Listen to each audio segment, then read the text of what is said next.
filimka waxyaabaha xiisaha u sii yeelayo waxaa ka mid ah waxaa jirto sir. Ducaalo, waad ogtahay gabadhii habboon ahayd markan way weynaatay jaamacaddina way dhammayn rabtaa soo kulama ahan inaan hadda wax u sheegno.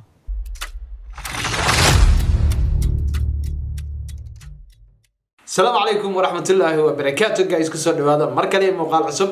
halkaad nagala socotaan waa Rash Films qofkeeda la hadlayo walaalkiin Rash waa welcome back with another video. Maanta muuqaalkeena wuxuu ku saabsan yahay waxaan rabaa inaan in yar oo aan ka bixiyo reaction ama qiimeyn yar musalsalka habboon oo ay ka socdo channelka Astaan TV. run ahaantii dad badan ayaa aad u daawado, dad badan ayaa ku taxan, marka waxaan rabaa inaan waxyaabo aan ku arkay musalsalkaas oo iga yaabiyay inaan muuqaalkan aan ku soo qaato. midda kale channelka waxay doobin inaad subscribe noo saartid, like comment waa noo dhiirigelin. muuqaalkan waxaan kaga hadlayaa kaliya waa ra'yigayga. sidoo kale to channelka waxaan wadnaa oo taxana noo socdo oo xalqadii afraad hadda marayo, insha Allah birina xalqada shanaad soo galayo. taxana la magac baxay jecelkii qabyoobay xalqadii shanaad intiina la socotay oo ku mahadsantihiin. laakiin waxaan u maleynayaa filimka in xagga YouTube-ka aad gaabis ka jiro, laakiin Facebook-ka markaan dhigno dad badan ay ku xiran yihiin. soo reer YouTube kor isku soo qaada, Facebook idinka yar xataa dadkooda aad u share gareeyaan filimkaas. soo daawada waxaan dareemayaa inaad filimka ka heli doontaan jecelkii qabyoobay xalqada shanaad insha Allah noo beri sabtiga hadii ilaa yiraahdo asxaabta sharafta leh.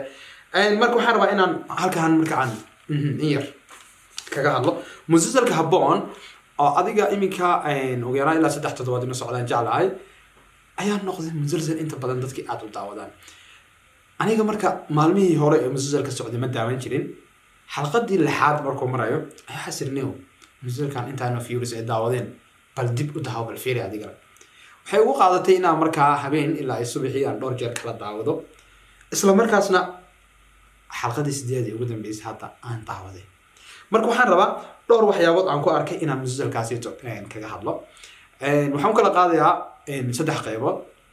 sheekada filimka ama taxanaha, sidoo kale jilista, iyo sidoo kale duubista ama habeynta ama farsamada saa u taqaaniin. haddii aan ku bilaabo sheekada filimka, waxyaabaha aniga aan kala yaabo waxay tahay horta filim Soomaali ay jisho oo dalkii lagu jiro, dibadda kama hadlaya, filim Soomaali ay sameyso oo dalkii lagu jiro. filimkii ugu caansanaa ee dad badan aad isula dhex mareen haddaana qaldan wuxuu ahaa Canaad, oo riwaayadii Canaad la dhahayay. filimkaas oo dad badan taabtay, run ahaantiina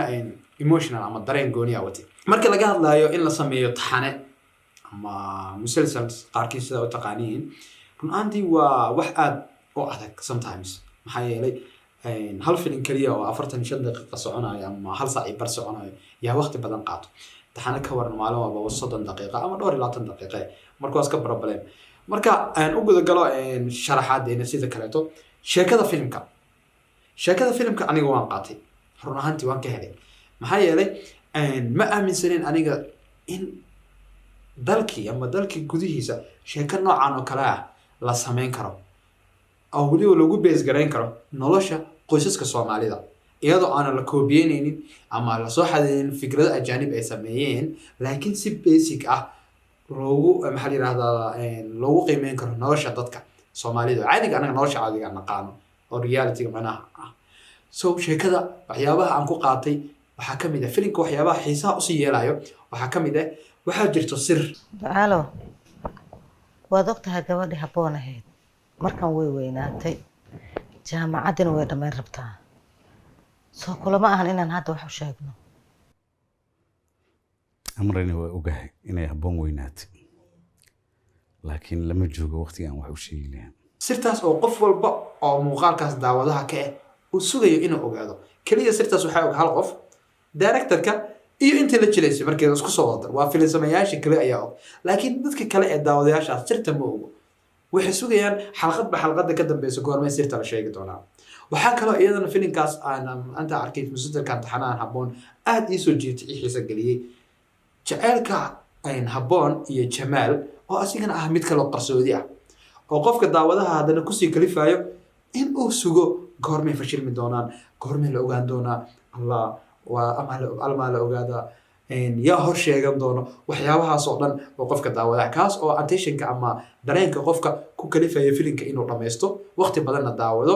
xataa laga yaabo inuu kusoo noqdo ama sugo oo xilliga lasoo gelinayo waxyaabaha kale ee aadka iisoo jiitay filimka aan ku arko waxay tahay in shaqooyinka kala duwan ee filimka gudihiisa ka socdo hadday noqon lahayd dadka filimka ku wada jiro oo nin walbaba mas'aladiisa gooni u haysato tusaale ahaan gabadha haboon la dhalatay idil maano ikraan I don't know magaceeda ma wax hilmaamay gabadhaas haboon roommate-ka yihiin walaasheeda ah waxaad dareemaysaa maxaa la yidhaahdaa in caqabad ay dhinac ka haysato xagga waxbarashada wiilka yar ee cumar waxaad dareemaysaa in asigana uu aad gameka u jecel yahay wiilka kaleeto la dhashay jamaal la dhashay islaanta caawiyo casiirka ee macnaha Sacuudiga asna waxaad dareemaysaa in problem kale ku furan yahay odayga sidoo kale siyaasadda ku mashquulsan yahay maamada iyadana noloshii guriga oo dhan ayay mas'uul ka tahay marka hal sheeko maahan waa dhowr sheeko oo isku dhex jiro oo qof walbaba tensionkiisa gooni ugu furan tahay waxyaabaha filimkan aan kaga helay waxaa ka mid ah waxyaabahaas oo kaleeto sidoo kaleeto filimka waxaa ku jirta wacyigelin dhan walbaba ah siyaasaddii waa lagaa wacyigelinayaa waa dhex socotaa waad dareemi kartaa sidoo kale xanuunka caabuqa coronavirus asina sidoo kale waa lagaa wacyigelinayaa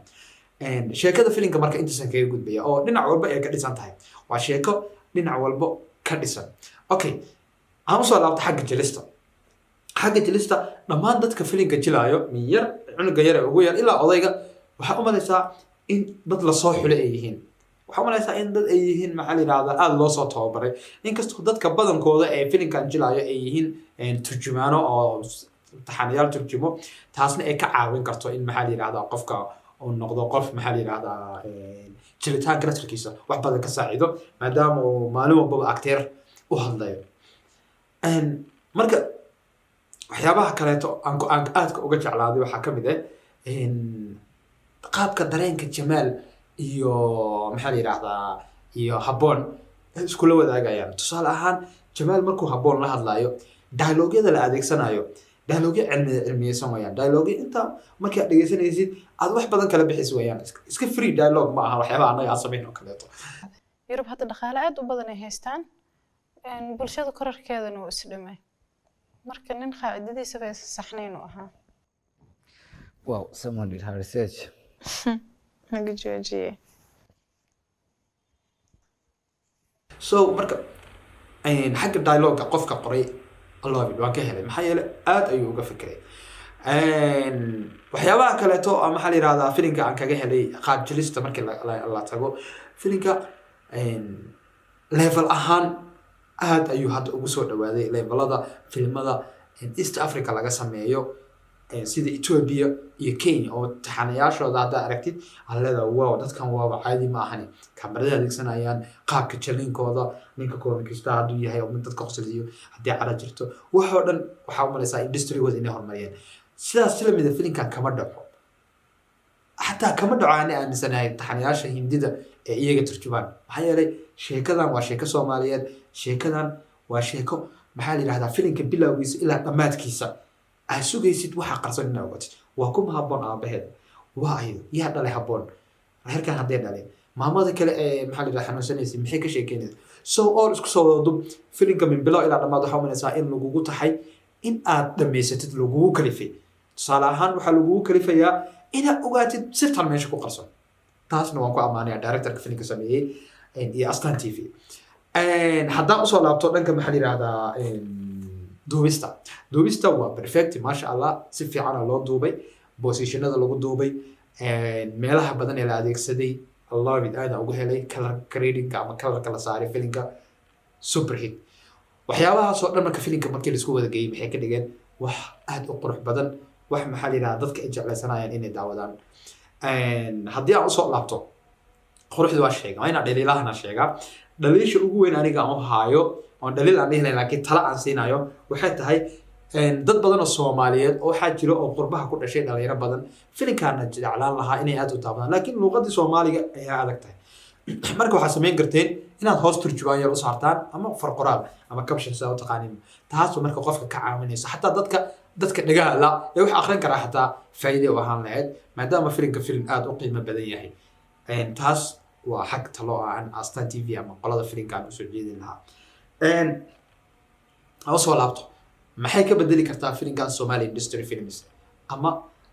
filimada soomaalida ay sameyso ama shirkadaha filimada soomaalida ay sameeyay maxay ka bedeli kartaa? Waxay ka bedeli kartaa hami badan ay dhalinyarada gelin kartaa. Astaan TV hadda aniga waxaan u arkay inay tahay goobta keliya in dhalinyarada hibadooda ay kusoo bandhigi karaan. Maxaa yeelay Astaan waa shirkada keliya hadda intaa arkay haysato qalab, haysato dhaqaale, haysato isla markaasna soo saari karto filimaantan iyo filimo kale oo ka cajiibsan oo xataa kuwa action